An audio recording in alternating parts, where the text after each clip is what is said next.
Jenna. What? Ice cream. Now, Sean Payton. These are big men who want little ice cream cones? Well, okay. I'm going to disregard that. Jenna, they're at an establishment, all right? Typically at a hotel or at their facility where they have chefs and everything. They have staffing that provides food and beverage. Right, why? We don't have to explain this. Can we talk about something else? They don't have cones. It's just ice cream by the barrels, Jenna. They don't have sprinkles out there. Hey, anybody want sprinkles? Treats. Okay. I'm sorry. I didn't understand. Ice cream seems... We do not accept your apology. Time for your AT&T wake-up call. There's got to be someone out there who understands what I'm talking about. LeBron James. My brain just popped. LeBron. Oh, I'm sorry. LeBron James will miss at least another 3 games with that groin injury. The Lakers said they plan to reevaluate him on Wednesday. Nick, what was your reaction to this? Well, it's unfortunate for LeBron. The Lakers are in Utah. It's a tough game. Then they have a couple really easy games, including a home game against the Cavs. But it's also unfortunate for me because I now have to look at Chris Carter and say, looks like you were right on this one. I listened to LeBron after, said he dodged a bullet. The local reporter said he was in a good mood. I said 3 to 5 games. You said you thought it was more significant. It's going to be at least 11 games missed, which makes this officially the most significant injury of LeBron's career. Right. Early in our partnership, you told me I'm the only person that you ever worked with that wasn't an idiot.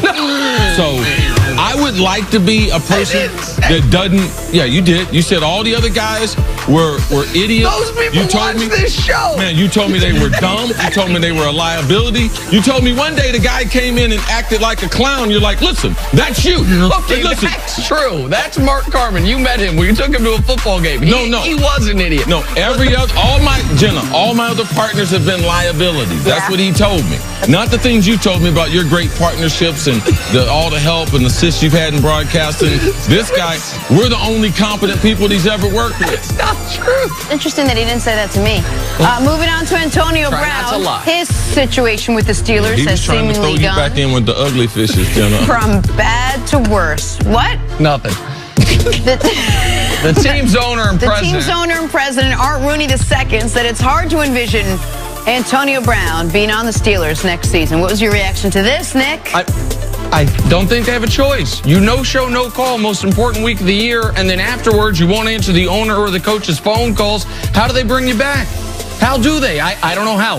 And in a world where Amari Cooper goes for a 1, what does even a belligerent Antonio Brown go for? A 1 and a 3? Maybe more than that? They'll get a good return for it, but they're going to have to get rid of arguably the best receiver in the league. Jen, I was shocked about 2 things. I was shocked that Antonio hadn't changed his behavior because, of course, now it's starting to come out. Not his first incident, not the first time they've warned him, not the first time they've had problems with him. And I'm shocked when any of the Rooneys are in the paper saying anything discouraging, disparaging, or anything in a negative standpoint about a Pittsburgh player, current or former, that's newsworthy to me. That doesn't happen. So how they're going about business in Pittsburgh is totally different. Shocked by that.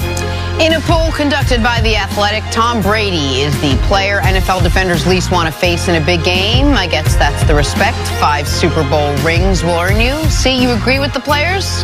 Absolutely. No player in clutch moments has been bigger than Tom Brady. There's not a reason why he's not the greatest quarterback. There's no excuse we can make. You can't say it's Belichick. Can't say it's the talent around him. Tom Brady has proven himself, and there's no player, based on that poll, that has more respect in the critical category that they put that in. Tom Brady. I 100% agree with this. And people think I'm down on Brady. This regular season was the worst he had in a decade. That does not mean this postseason he won't look again the way he has looked in so many postseasons. And they could be down 24-3 this weekend, and you still can't count them out. Yes. Because of number 12, until he retires, he will hold this crown as most feared player in the league, and he should.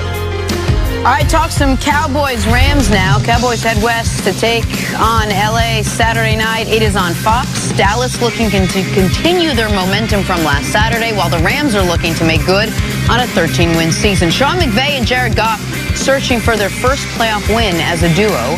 Here's the head coach talking about last year's playoff loss. Last year was a great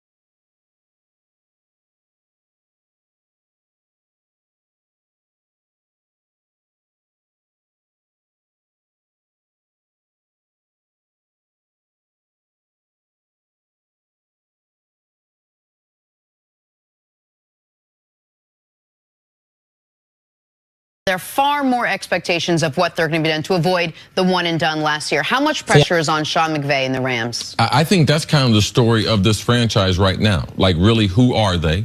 Are they going to be a team with their young coach that's ripped off 2 double-digit seasons? Because I think that a lot of times it's important to inform people, like, what's really going on in the NFL, because I believe they missed some of the parts. The L.A. Rams for the last 20 years have been awful.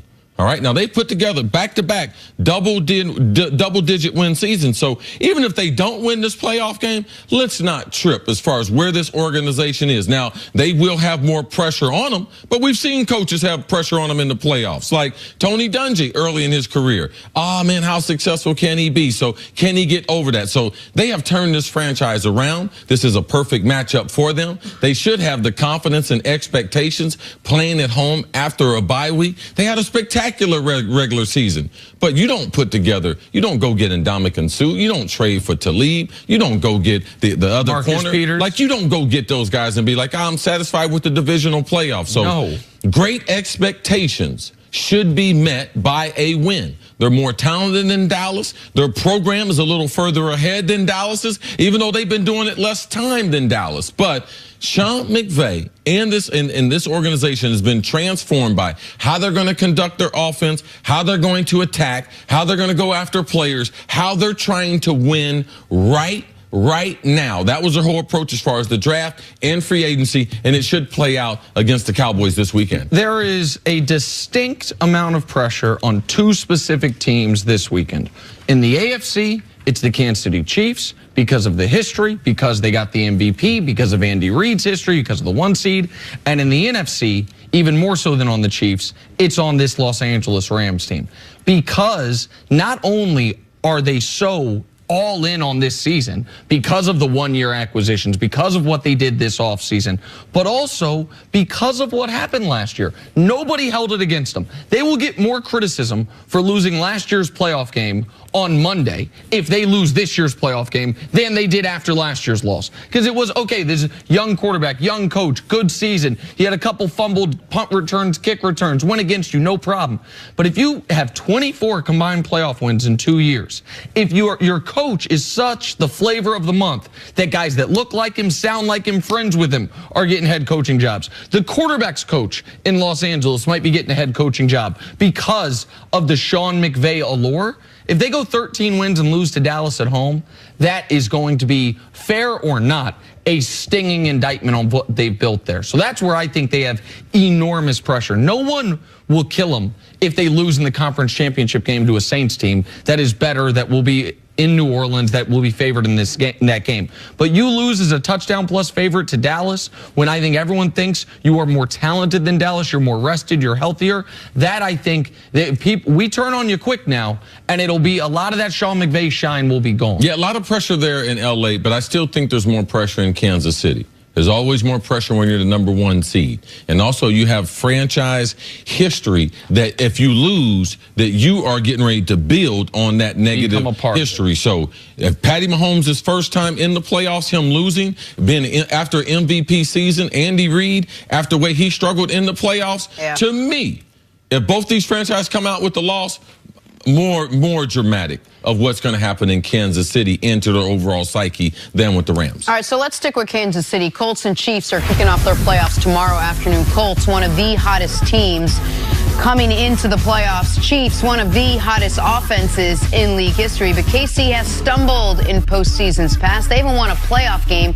in 25 years. Nick, what has to happen for the Colts to upset the Chiefs?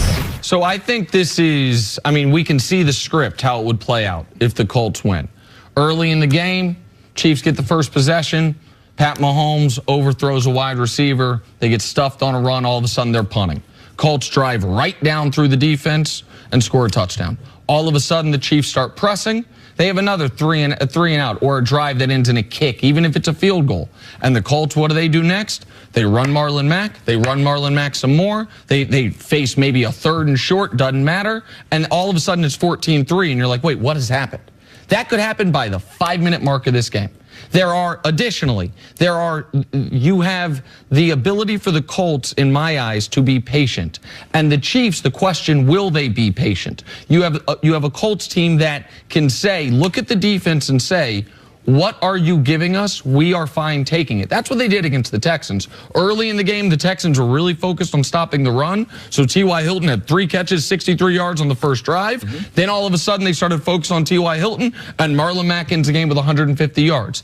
I don't know that the Chiefs have the ability to do that to the same degree. I think the Chiefs, okay, you're giving us the run, we still might have to pass the football. So the path to victory for the Colts is Pat Mahomes tries to make, one great play that he doesn't have to. It gets tip ball pick. Like I know I've been very heavy on that the Chiefs should be the favorite. The Chiefs are the best team in the AFC.